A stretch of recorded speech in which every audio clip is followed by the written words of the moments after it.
Welcome to Movie Review Mom. I'm the mom and I do the movie reviews. Duh.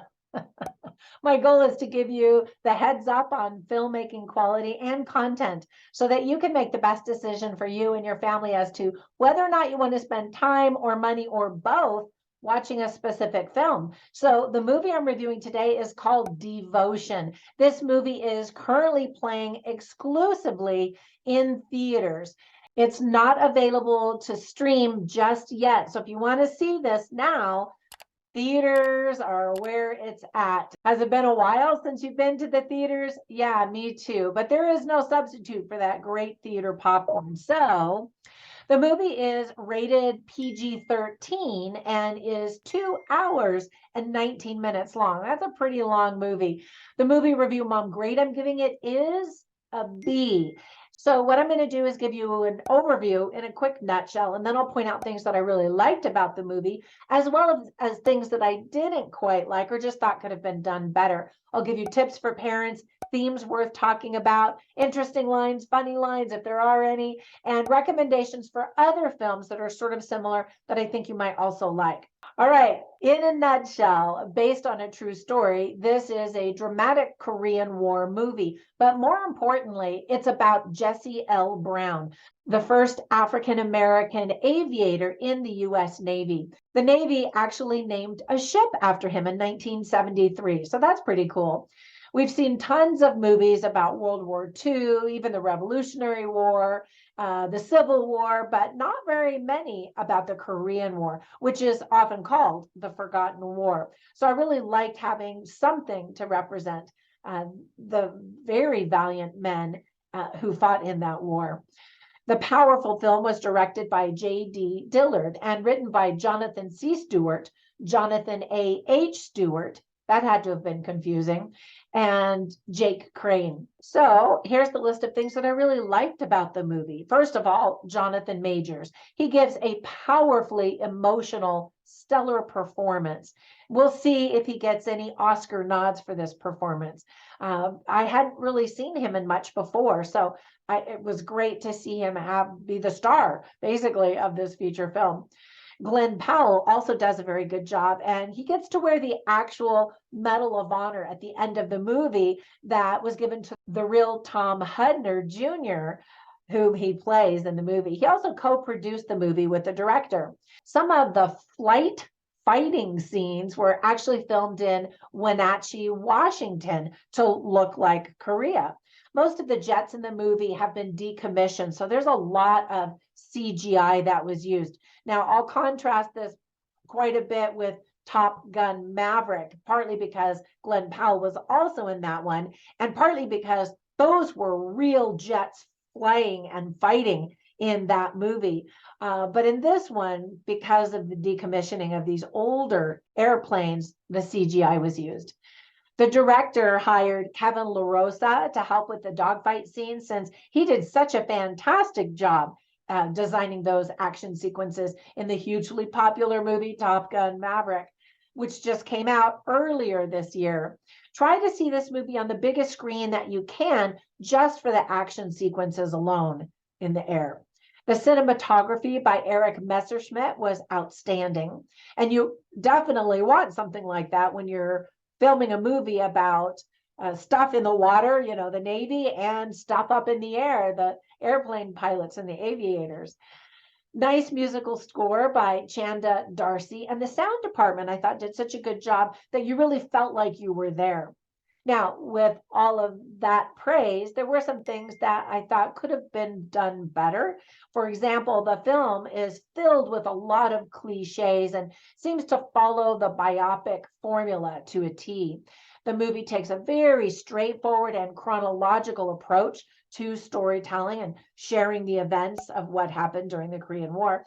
And because of that, it's a little slow moving. This is definitely a talking movie, a lot less action than you probably would hope for. Now, I'm definitely not a Korean War buff, but I've heard that there are many inaccuracies in the film. Now that happens. I'm sure that they had some special experts on set to to help them with some of that kind of stuff. But movies like this always have things like that that just kind of slip through the cracks. So even still, if you aren't an expert on the Korean War, you probably won't notice any of that kind of stuff. I didn't. I wondered a couple of times, but I didn't actually, I guess, take the time to look things up on Google to find out for sure. And then ultimately, the movie focuses more on the sadness of the war. Not that wars are happy, but rather than like Top Gun. Again, in comparison, there are a lot of fun, light, playful moments. And this was just pure drama. I felt like the guys kind of razz each other and play around with each other, and that's fun. But there, I guess, wasn't enough humor to balance out the dramatic and the melancholy that were in the film. All right, so some of the themes that I thought the movie illustrated very well are the Black experience in the U.S. Navy, friendship, marriage, sacrifice, duty to country, trust, military brotherhood, and civil rights. Now, I have a son who's in the Army, and he absolutely loves it. And his favorite part, I think, really is that brotherhood that he experiences with his fellow soldiers. And I just am so grateful that there are men and women in the world who are willing to fight for their country, defend the values of the country, because it takes a very unique individual to do that. And they absolutely deserve all of our thanks and all of the benefits we could possibly give them for being willing to lay down their lives and take that ultimate sacrifice if necessary. And to them, it's worth the risk. And that's amazing to me. So if you are military, thank you so much. On behalf of a grateful nation, we truly appreciate what you do. All right, so I always write down funny lines and interesting lines, and really with the desire just to kind of give you a feel for the script and the dialogue, basically.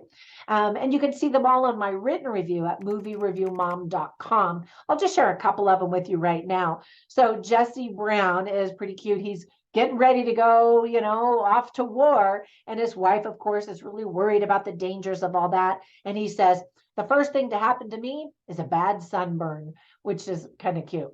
And then another line that I thought was really powerful was spoken by Lieutenant Tom Hudner, who's played by Glenn Powell. And he said, it's good to know the men you're fighting with to see what they're fighting for. I thought it was really sweet that he took the time to get to know Jesse Brown and Jesse's wife and his family to see, what is it that's going to motivate him to protect himself, but also his fellow brothers in arms near him. And anyway, I really liked that line. All right, so let me give you a couple of recommendations for movies that I think that you'll also really enjoy if you like this one. The first one being, of course, Top Gun Maverick. It was so great in so many ways. I'll load up my movie review of that one right after you finish watching this one. In case you missed that movie, you can see what I said about that one. But I gave it an A. Spoiler, I just thought it was so great.